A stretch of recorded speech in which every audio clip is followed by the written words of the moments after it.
प्यारे विद्यार्थियों, आप सभी को मेरा नमस्कार। मैं डॉक्टर नेमीचंद कुमावत, सहायक आचार्य हिंदी विषय, राजकीय महाविद्यालय की आपके एस बीए पार्ट थर्ड विषय हिंदी साहित्य के प्रथम प्रश्न पत्र की आज की इस ऑनलाइन कक्षा में मैं पुनः आप सभी का हार्दिक अभिनंदन और स्वागत करता हूं।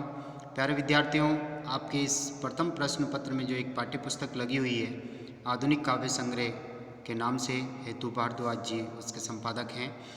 इस पाठ्यपुस्तक में आधुनिक काल के 11 कवियों की कविताएं संकलित हैं, जिनमें से हम 4 कवियों को पढ़ चुके हैं। प्रथम कवि के रूप में हरिओद, दूसरे कवि अयोध्या सिंह उपाध्याय हरिओद जी, दूसरे कवि के रूप में मैथिली शरण गुप्त जी, तीसरे कवि के रूप में जयशंकर प्रसाद, चौथे कवि के रूप में हमने पढ़ा सूर्यकांत त्रिपाठी निराला जी को, और आज 5वें कवि के रूप में हम पढ़ रहे हैं सुमित्रानंदन पंत जी को।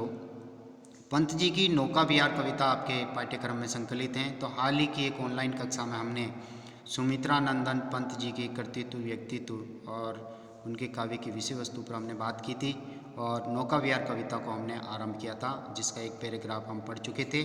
और आज हम यहाँ से आरंभ कर रहे हैं नौका विहार। देखिए, आरंभ कर रहे हैं कवि रात्रि के पहले पहर में गंगा नदी में काला कंकर स्थान से वो नौका विहार कर रहे हैं।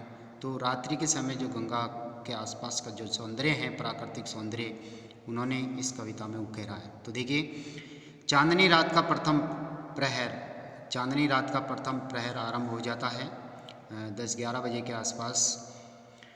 हम चले नाव लेकर सत्वर, और कवि कह रहे कि हम नाव को लेकर के शीघ्र ही हमने प्रस्थान किया। सिकता की सस्मित सीपी पर मोती की जोस्त ना रही विचर। सिकता यानी बालू रेत, जो इस तरह से चमक रही थी चंद्रमा की चांदनी से, मानो समुद्र में किसी सीपी का मुख खुला हो और उसमें बना हुआ मोती चमक रहा हो। तो कहने का तात्पर्य, बालू मिट्टी गंगा के दोनों किनारों की ओर जो बालू मिट्टी है वो चंद्रमा की चांदनी में मोती की तरह वो चमक रही थी।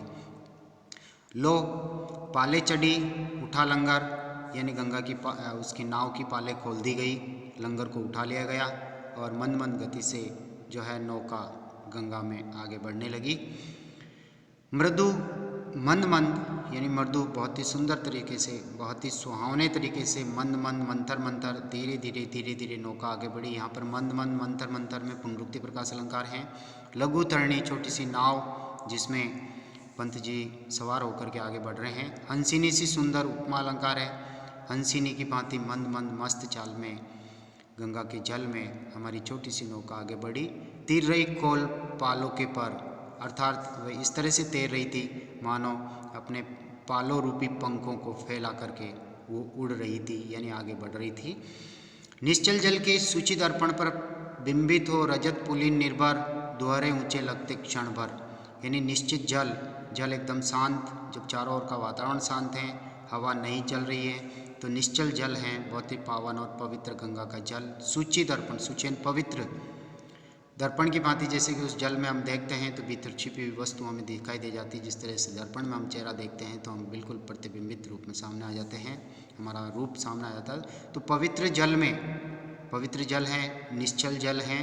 बिंबित तो रजत पुलिन निर्भर, बिंबित यानी प्रतिबिंबित हो रहा है, रजत यानी चांदनी, चांदी की तरह चमकते हुए, चंद्रमा की चांदनी में चमकते हुए, पुलिन यानी किनारे, चंद्रमा गंगा के दोनों किनारे चंद्रमा की चांदनी में चांदी की भांति चमकते हुए दिखाई दे रहे हैं, यानी दोनों किनारे प्रतिबिंबित हो रहे हैं जल में। दोहरे ऊंचे लगते क्षण भर, ये स्वाभाविक है, निश्चल जल है, किनारे के पेड़ पौधे या कोई भी वस्तु हो तो जल में उसका उल्टा प्रतिबिंब नजर आता है और तो दुगुनी ऊंचाई के वो लगने लगते हैं। उसी तरह से दोनों किनारे गंगा के जल में दुगुने ऊंचे दिखाई दे रहे हैं। काला कांकर का राजभवन, और गंगा के किनारे में ही काला कांकर का राजकीय कार्य करने का जो राजभवन है। सोया जल में निश्चिंत प्रमन, उसका प्रतिबिंब भी जल में गिर रहा था, ऐसा लगता है कि वो निश्चिंत होकर के अतीत के सपनों में सोया हुआ है। प्रमन यानी मस्त होकर के, दृश्य भी में आंखों के सामने भी विचित्र घूम रहा है। पलकों में वैभव स्वप्न सघन, ऐसा लगता है कि वो निश्चिंत होकर के अपने पलकों में अपने अतीत के वैभव को स्वप्नों में भर करके वो सो रहा है, गहरी नींद में है। नौका से उठती जल हिलोर, हिल पड़ते नभ के ओर छोर, यानी कहने का तात्पर्य आकाश का प्रतिबिंब जो है जल में गिर रहा था। जैसे नौका आगे बढ़ी, हिलोर, जल की हिलोरें जैसे उठती है, ऐसे लगता है कि आकाश हिलने लग गया, अर्थात जल में जो प्रतिबिंब दिखाई दे रहा था वो हिलने के कारण आकाश हिलता हुआ नजर आ रहा कवि को। विस्फारित नयनों से निश्चल कुछ खोज रहे चल तारक दल। विस्फारित यानी खुले हुए नेत्रों से आकाश में सितारे जो चमक रहे थे उसका प्रतिबिंब भी तो जल में गिर रहा है। तो जल में लहरें उठने के कारण वो सितारे भी हिलने लग गए। तो ऐसे लग रहा है कि वो सितारे अपने नेत्रों को खोल खोल करके कोई छिपी हुई वस्तु, कोई गुम हो गई वस्तु को वो ढूंढ रहे हैं।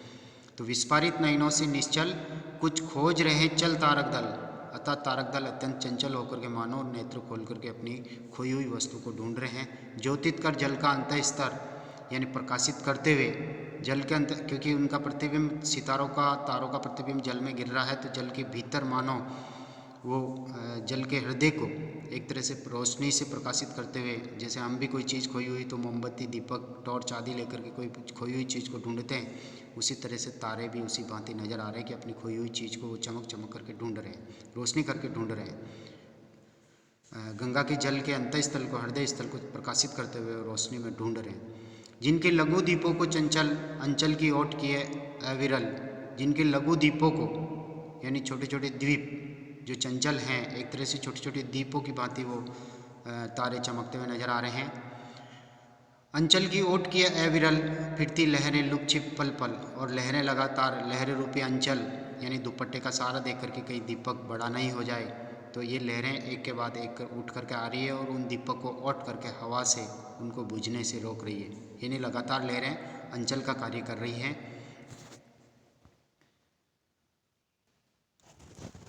पल पल में लहरें उठ रही है और उन दीपकों को बड़ा होने से रोक रही है। सामने शुक्र की छवि जलमल, तैरती परिसी जल में कल, रूपर कचों में हो ओझल, और सामने शुक्र तारा जो है अत्यधिक चमकता हुआ नजर आ रहा है। और तैरती परिसी जल में कल, आकर्षक दृश्य उपस्थित हो रहा है। ऐसे लग रहा है कि मानो कोई नायिका जो जल में तैरती हुई नजर आ रही है, मानो शुक्र तारा रूपी कोई नायिका जल में तैर रही है। और ऊपर एक कचों में हो ओझल, और जो लहरें उठ रही है वो मानो उसके बाल हो, और उस बालों में उसकी जो छवि है बार बार, यानी घुंघराले बाल जो है बार बार मुख के ऊपर आ जाते हैं तो उसका चेहरा छिप जाता है। तो ऐसा लगता है कि शुक्र तारा का प्रतिबिंब जो जल में गिर रहा है और वह प्रतिबिंब के ऊपर, उसके मुख के ऊपर मानो लहरें रूपी बाल बार बार आकर के, यानी निशा रूपी नायिका जो है अपना चेहरे को बार बार छिपाती हुई दृष्टिगोचर यहाँ पर हो रही है। लहरों के घूंघट से झुक झुक, दसवीं का शशि निज तिर्यंक मुख, दिखलाता मुग्धासा रुक रुक, यानी चंद्रमा का जो प्रतिबिंब है जल में गिर रहा है, जल में दिखाई दे रहा है, तो ऐसे लगता है कि लहरों रूपी घूंघट में वह दसवीं का चंद्रमा यानी छिप करके कभी दिखता है, कभी घूंघट से ओट कर लेता, लहरों रूपी घूंघट से। तो लहरों के घूंघट से झुक झुक दसवीं का शशि निज तिर्यंक मुख, अर्थात अपना मुख टेढ़ा करके दिखा रहा है, क्योंकि लहर के कारण उसका मुख लहर रूपी घूंघट में आधा दिखता है और आधा छिपा हुआ रहता है। तो ऐसा लगता है कि कोई मुग्धा नायिका हो जो अत्यधिक लज्जा के कारण अपना मुख टेढ़ा करके आधा ही वो दिखा रही हो। अब पहुंची चपला बीज तार, और जो चंचल नाव है वो धारा के बीच में पहुंची है। छिप गया चांदनी का कगार, चांदनी का किनारा अब छिप गया, वो जल में प्रतिबिंबित नहीं हो रहा है। दो बाहों से दुरस्त तीर, धारा का कृष्ण कोमल शरीर, यानी कहने का तात्पर्य गंगा के जो दोनों किनारे हैं वो ऐसा लगता है दूर से कि दो बाहें हैं गंगा की जो आपस में मिलना चाह रही है। धारा का कृष्ण कोमल शरीर, और गंगा धारा का जो शरीर है वो ग्रीष्म ऋतु के कारण दुबला हो गया है, अत्यंत क्षीण कमजोर, एक तरह से पतला शरीर। आलिंगन करने को अधीर, और दोनों किनारे जो है दोनों बाहों में दोनों करीब आना चाह रहे हैं, दोनों मिलना चाह रहे हैं। अति दूर क्षितिज पर विटप माल, और काफ़ी दूरी से जो है गंगा के किनारे जो पेड़ पौधे की पंक्तियां जो खड़ी हैं वो इस तरह से लग रही है कि मानो जब दोनों किनारों को गंगा की बाहें कह दिया है, चंद्रमा को उनका मुख कह दिया है, और कोमल लहरें जो चमक रही है उनको कोमल हथेलियाँ कह दी है, लहरों को कोमल बाल भी बताया कवि ने। साथ ही तो अभी भौहें की बारी है, तो लगती भ्रू रेखा से अराल यानी टेढ़ी टेढ़ी जो पंक्तियां हैं दूर से काली काली नजर आ रही है, ऐसा लगता है गंगा नदी की दो भुआएं हैं, आईब्रो हैं। अपलक नभ नील नयन विशाल, और आकाश जो लगातार उसका प्रतिबिंब जल पे गिर रहा है, तो नीला आकाश तो गंगा की जो है नीली साड़ी हो गई, और वो अपलक लगातार बिना झपके हुए वो देख रहा है। तो कहने का तात्पर्य गंगा के दो विशाल नेत्र वो हैं अपलक नभ नील नयन विशाल, यानी उस वह नेत्र जो है आकाश से एक तरह से नीले रंग के, एक तरह से नीले रंग की तो साड़ी हो गई, अपलक नभ, और लगातार जो एक तरह से गंगा जो है आकाश रूपी नेत्रों से, अपने विस्फारित नेत्रों से इस दृश्य को देख रही है। माँ के और शिशु सा समीप सोया धारा में एक द्वीप, उर्मिल प्रभा को कर प्रदीप। जिस तरह से माता के पास में उसका बच्चा निश्चिंत होकर के सोता है, उसी तरह से धारा के बीच में एक छोटा सा टापू है, और वह टापू जो है लगातार जो गंगा का प्रवाह है उस प्रवाह को विपरीत दिशा में मोड़ रहा है। उर्मिल यानी विपरीत दिशा में, प्रवाह को कर प्रति उल्टी दिशा में मोड़ रहा है। वह कौन वियग क्या विकल कोक उड़ता हरने निज विरह शोक, छाया की कोकी को बिलोक। यानी यहाँ विहग यानी पक्षी, अर्थात उस गंगा के धारा के ऊपर कोई पक्षी उड़ता हुआ नजर आता है, शायद उसने अपना प्रतिबिंब जल में देखा, और उसने, क्योंकि कहा जाता है चकवा और चकवी दिन में इनका मिलन होता है, रात्रि में ये बिछुड़ते हैं, तो शायद कोई चकवा पक्षी उड़ता हुआ जा रहा है जो अपनी प्रेयसी की छवि यानी अपने ही प्रतिबिंब को अपनी प्रेयसी चकवे की छवि समझ करके उनसे मिलने के लिए, वियोग को दूर करने के लिए उड़ता हुआ जा रहा है। तो क्या विकल यानी व्याकुल कोक उड़ता हरने निज विरह शोक, अपनी वियोग वेदना को हरण करने के लिए उड़ रहा है। छाया की कोकी को बिलोक, अर्थात अपने ही प्रतिबिंब को उसने चकवी समझ लिया। पतवार घुमा पतनु भार, अर्थात अब भार एक तरह से नाव हल्की हो गई है। नौका घूमी विपरीत धार, और हल्की होने के कारण दूसरी दिशा में शीघ्रता से वह घूम गई है। डांडों के चल करतल प्रसार, अर्थात अपने डांडे रूपी हथेलियों को फैला करके बरबर मुक्ताफल फेन स्फार, और झाग रूपी बूंदे जो उछलती है, ऐसे लगता है कि वो मोती की तरह चंद्रमा की चांदनी में चमक रही है। तो हथेलियाँ रूपी डांडों से जो है मोती भर भर के जैसे फेंके जा रहे हों। बिखराती जल में तार तार, अर्थात डांडे जो है जल में मोती रूपी, जल की बूंदे रूपी मोती को बिखेर रही है। चांदी के सांपों से रलमल नाचती रश्मियाँ जल में चल, और चांदी के सांपों सी यानी चंद्रमा की चांदनी से जो चंद्रमा की जो किरणें हैं, वह किरणें ऐसे जल के ऊपर प्रतिबिंबित हो रही है मानो वो चांदी के कोई घुंघराले या वक्र आकृति के कोई सांप चमकते हुए नजर आ रहे हैं। तो रश्मियाँ यानी किरणें जल में चंचलता के रूप में दिखाई दे रही है। रेखाओं से खिंच तरल सरल, और रेखाओं की भांति चमकती हुई दिखाई दे रही हैं। लहरों की लतिकाओं में खिल सोसो ससी सोसो उड़ू झिलमिल, लहरों की लहर रूपी इन लताओं के बीच में, इन बैलों के बीच में, और जब चंद्रमा का प्रतिबिंब जो दिखाई दे रहा था जल में, नाव चलने से लहरें उठी और सैकड़ों प्रतिबिंब बनने लग गए हैं, सौ नक्षत्र चमकने लग गए हैं। तो ऐसे लगते हैं कि इस लहरों रूपी बैल के बीच में सौ चंद्रमा और सौ तारे रूपी पुष्प खिल रहे हों। फैले फूले जल में फेनिल, अर्थात ये झाग सफ़ेद रंग के पुष्प या मोती नजर आ रहे हैं। अब उतला सरिता का प्रवाह, अर्थात अब कम गहराई थी।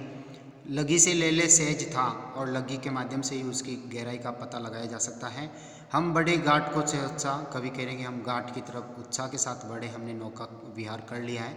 जो जो लगती है नाव पार उर्मे आलोकित सत्य विचार, कवि कह रहे हैं कि जैसे जैसे ये नौका किनारे की तरफ आगे बढ़ती जाती है, वैसे वैसे ही हमारे हृदय में सैकड़ों विचार उठ रहे हैं। और वो विचार क्या है, कवि देखिए क्या कहते हैं। इस धारा से ही जग का कर्म, यानी इस संसार का क्रम भी इस जल धारा सा ही है। कहने का तात्पर्य नौका विहार का आगमन, नौका विहार जिस तरह से हुआ उसी तरह से इस संसार का भी जन्म हुआ है। संसार भी गतिशील है, धारा भी गतिशील है।